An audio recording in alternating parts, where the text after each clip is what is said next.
Assalamualaikum. Welcome to my channel Femina Cooking Lifestyle. Today recipe பெருநாள் special ஜீரக சம்பா mutton biryani. சூப்பரான பிரியாணி சாப்பிடணும் அப்படின்னா இந்த வீடியோவை ஸ்கிப் பண்ணாமல் பாருங்கள். இப்போ நான் பெரிய வெங்காயம் பல்லாரி வெங்காயம் ஒரு 8 எடுத்திருக்கேன். வெங்காயம் வந்து 1 கிலோ இருக்கும். இதை நல்லா இந்த மாதிரி ஸ்லேஸாக கட் பண்ணி எடுத்துக்கலாம். இப்போ வந்து நான் 1/2 கிலோ தக்காளி எடுத்திருக்கேன். நல்லா பெரிய தக்காளியாக இருந்துச்சு அப்படின்னா 5லேருந்து 6 எடுத்துக்கோங்க. சின்ன தக்காளியாக இருந்துச்சுன்னா 7லேருந்து 8 எடுத்துக்கோங்க. 8 பச்சை மிளகாவை இந்த மாதிரி கீறிட்டு சேர்த்துக்கிறேன். புதினா கொத்தமல்லி வந்து ஒரு கட்டு எடுத்துக்கலாம். ஏலக்காய் பட்டை கிராம்பு எல்லாமே எடுத்துக்கலாம். இது வந்து ஏலக்காய் வந்து ஒரு 15 ஏலக்காய் 10 கிராம்பு அப்புறம் கொஞ்சம் பட்டை எடுத்துக்கோங்க. 5 ஸ்பூன் வர அளவுக்கு இஞ்சி பூண்டு பேஸ்ட் எடுத்துக்கலாம். 1/2 ஸ்பூன் மிளகாய்த்தூள், 1 ஸ்பூன் வந்து மஞ்சள் தூள் எடுத்துக்கிறேன். ஒரு லெமன் இந்த மாதிரி பிழிஞ்சு எடுத்துக்கிறேன். 200 கிராம் தயிர் எடுத்துக்கலாம். இது எல்லாமே ரெடி பண்ணி வச்சுக்கிட்டாச்சு.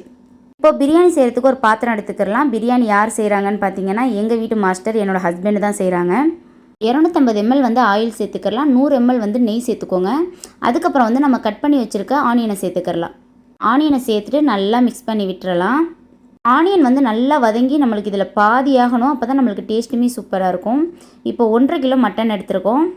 நல்லா மிக்சட் பீஸாகவே எடுத்துக்கோங்க. அப்போ தான் நம்மளுக்கு டேஸ்ட் ரொம்ப சூப்பராக இருக்கும். மட்டனை வந்து நம்ம குக்கரில் வேக வைக்கல, பாத்திரத்திலே தான் வேக வைக்க போகிறோம். நம்ம மட்டன் வேக வைக்கிற டைமில் ஜீரகச்சம்பா அரிசியை ஊற வச்சு எடுத்துக்கலாம். ஒரு 1/2 மணி நேரம் ஊற வச்சா போதும். ஏன்னா மட்டன் வேகிறதுக்கு நம்மளுக்கு டைம் எடுக்கும். அதுக்காக தான் 2 தாட்டி நல்லா வாஷ் பண்ணிவிட்டு 3வது தாட்டி ஒரு தண்ணியில் நல்லா ஊற வச்சு எடுத்துக்கோங்க 1/2 மணி நேரம். இப்போ இடையில வந்து நம்ம வெங்காயத்தை நல்லா கிண்டி விட்டுக்கலாம். இந்த மாதிரி பாதியாக வதங்குற டைமில் நம்ம ஏலக்காய் பட்டை கிராம்பு எடுத்து வச்சுருந்தோம்ல, அதையும் நம்ம சேர்த்துக்கலாம். சேர்த்துட்டு இதை நல்லா மிக்ஸ் பண்ணி விட்டுருங்க. வெங்காயம் நான் எப்போவும் சொல்கிற மாதிரி தான் நல்லா வதங்க நம்மளுக்கு வந்து நல்ல செம்ம டேஸ்ட்டு கிடைக்கும். இந்த மாதிரி நல்லா ப்ரௌன் கலரில் ஆயிடுச்சு. ஆனால் நல்லா கருகக்கூடாது, கோல்டன் ப்ரௌன் கலர் வரணும். இப்போ நம்ம எடுத்து வச்ச இஞ்சி பூண்டு பேஸ்ட்டை சேர்த்துக்கலாம். 5 ஸ்பூன் இஞ்சி பூண்டு பேஸ்ட்டை சேர்த்துட்டு நல்லா மிக்ஸ் பண்ணி விட்டுருங்க. இதில் பச்சை ஸ்மெல் எல்லாமே போகட்டும். இஞ்சி பூண்டு பேஸ்ட்டு சேர்த்துட்டு ரொம்ப வந்து ஸ்டவ்வை வந்து ரொம்ப ஹையில் வச்சு குக் பண்ணக்கூடாது. பாத்திரம் வந்து கொஞ்சம் அடிப்பிடிக்கிற மாதிரி ஆயிரும். கொஞ்சம் ஸ்லோவாக வச்சு எடுத்துக்கோங்க. இப்போ வந்து நம்ம எடுத்துருக்க மிளகாய்த்தூள் மஞ்சள் தூள் சேர்த்துக்கலாம். சேர்த்துட்டு நல்லா மிக்ஸ் பண்ணி விடுங்க. மிளகாய்த்தூள் மஞ்சள் தூள் சேர்த்துட்டு ஒரு 2 மினிட்ஸ் கழித்து தக்காளி பச்சை மிளகாய் கொத்தமல்லி அப்புறம் புதினா இது எல்லாத்தையுமே நம்ம கட் பண்ணது எல்லாத்தையுமே சேர்த்துக்கலாம். சேர்த்துட்டு நம்ம மட்டனையும் சேர்த்துக்கலாம். இப்போ தேவையான அளவு உப்பு சேர்த்துக்கலாம். இப்போ நம்ம தயிரையும் சேர்த்துக்கலாம். இப்போ நம்ம வந்து அளவு எல்லாமே வந்து ஃபஸ்ட்டே சொல்லியாச்சு. அதுக்காக தான் நான் இப்போ சொல்லலை. நீங்கள் வீடியோவை ஸ்கிப் பண்ணாமல் பார்த்தீங்கனாலே பிரியாணி சூப்பராக செய்ய ஆரம்பிச்சிருவீங்க. இப்போ இதை 10 நிமிஷம் மூடி போட்டு விட்டுறலாம். 10 நிமிஷம் கழித்து ஓப்பன் பண்ணிவிட்டு நல்லா வந்து மிக்ஸ் பண்ணி விட்டுக்கோங்க. இடையில அடிக்கடி வந்து மிக்ஸ் பண்ணிக்கோங்க. கருகி போயிடக்கூடாது. கருகி போயிடுச்சு அப்படின்னா நம்மளுக்கு டேஸ்ட்டும் மாறிடும். கலரும் வந்து நம்மளுக்கு பிரியாணி கலரும் சேஞ்ச் ஆயிரும். இப்போ வந்து நம்ம எடுத்து வச்சுருக்க பிழிஞ்சு வச்சுருக்க லெமனை சேர்த்துடலாம். சேர்த்துட்டு நல்லா மிக்ஸ் பண்ணி விட்டுருங்க. இந்த கிளாஸில் தான் நான் அரிசி எடுத்தேன். எனக்கு 6 கிளாஸ் வந்துச்சு. இந்த கிளாஸில் 1 கிளாஸ் அரிசிக்கு 1.5 கிளாஸ் தண்ணி எடுத்துக்கோங்க. இப்போ நம்ம மட்டனை வேக வைக்கிறதுக்கு ஒரு 7 கிளாஸ் தண்ணி ஊற்றி இதை நல்லா வேக வச்சு எடுத்துக்கலாம்.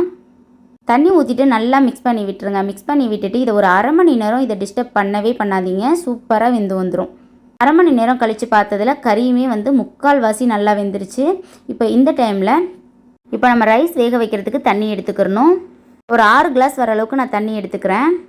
மட்டனை வேக வைக்கிறப்போ தண்ணி எடுத்துக்கிட்டோம். தண்ணி வந்து நம்மளுக்கு நல்லாவே ட்ரை ஆகி ஒரு 3 கிளாஸ் வர அளவுக்கு இருந்தது. மேற்கொண்டு நம்ம 6 கிளாஸ் ஊற்றிருக்கோம். நீங்கள் 1 கிளாஸ் அரிசிக்கு 1.5 கிளாஸ் தண்ணின்னு சொல்லிட்டு கரெக்டாக வச்சிங்க அப்படின்னா சூப்பராக வரும். இப்போ வந்து நம்ம ரைஸை சேர்த்துக்கலாம். ஜீரகச்சம்பா அரிசியை சேர்த்துக்கலாம். சேர்த்துட்டு நல்லா மிக்ஸ் பண்ணி விட்டுருங்க. கொதி வர்ற வரைக்கும் ஸ்டவ்வை வந்து ஹையிலேயே வைங்க. நல்லா இந்த மாதிரி கொதி வந்ததுக்கப்புறம் நம்ம வந்து ஸ்டவ்வை வந்து ஸ்லோ பண்ணிடலாம். ஒரு 10 நிமிஷம் கழித்து இந்த மாதிரி நல்லா கொஞ்சம் ரைஸ் கொஞ்சம் வெந்து வர ஆரம்பிக்கும். இந்த டைமில் வந்து நம்ம கலர் பவுடர் வேணும்னா சேர்த்துக்கலாம். சேர்த்தோம் அப்படின்னா கொஞ்சம் கலர்ஃபுல்லாக இருக்கும். அதுக்காக தான் பழைய தோசைக்கல் வச்சு இந்த மாதிரி ஒரு 25 மினிட்ஸ் தம் போட்டாச்சு. சூப்பரான ஜீரகச்சம்பா மட்டன் பிரியாணி ரெடி. இந்த வீடியோ உங்களுக்கு பிடிச்சிருக்கும்னு நினைக்கிறேன். பிடிச்சிருந்தா லைக் பண்ணுங்கள், ஷேர் பண்ணுங்கள், மறக்காமல் சப்ஸ்கிரைப் பண்ணுங்கள். உங்கள் ஃப்ரெண்ட்ஸ் அண்ட் ஃபேமிலிக்கும் ஷேர் பண்ணுங்கள். இன்ஷா அல்லாஹ் வேறு ஒரு வீடியோவில் பார்க்கலாம். தேங்க்யூ ஸோ மச் ஃபார் வாட்சிங்.